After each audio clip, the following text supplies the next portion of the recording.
Here in the next installment of our little video set, let's see how to rename files or folders and delete them.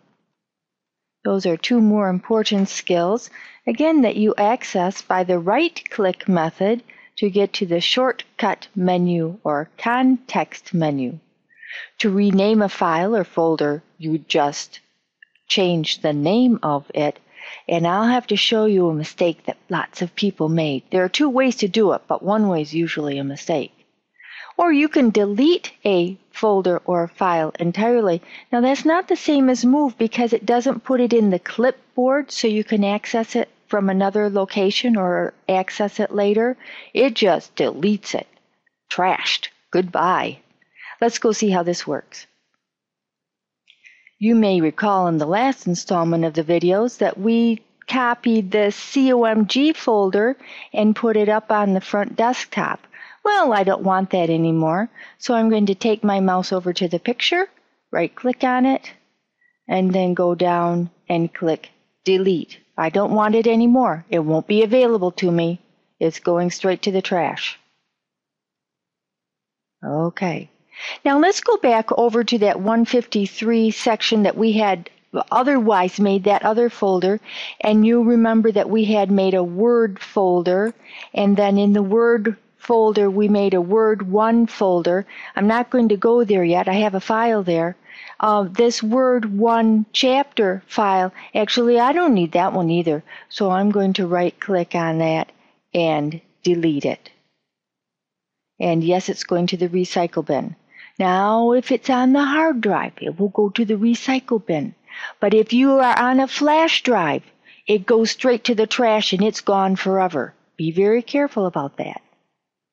Let me double-click on the Word 1 folder to open it, and I have that Word 1 chapter file, and my teacher wants me to put the name of what it is. So I'm going to right-click on it and rename. This is the best way to do rename, and what it does is open for you a window where the file name is in blue and the extension, if you can see it, is added, but it is not blue. That enables you to change just the name without changing the additional information.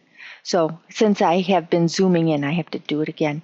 Let me put, I think that one was called, in the last version it was called Found Dog.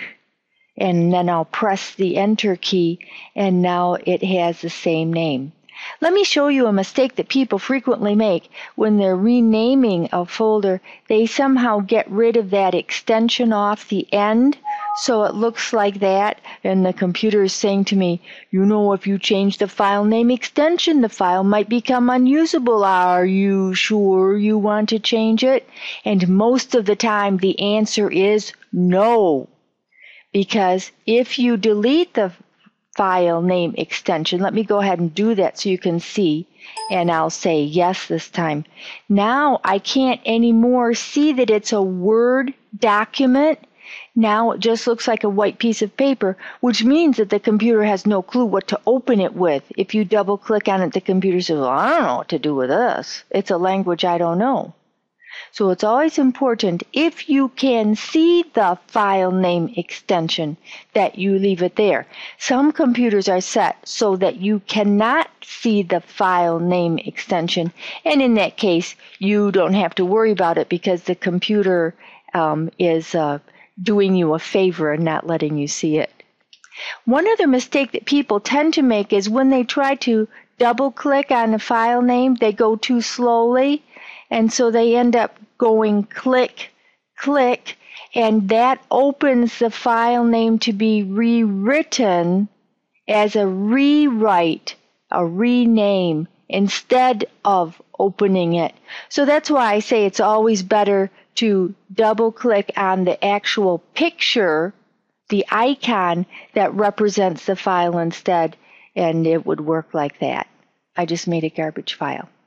So that's renaming files. You could rename a folder the same way. Click on the folder name, rename, and then say practice. I don't know. Press the Enter key. rename a folder, rename a file, or delete a folder and delete a file.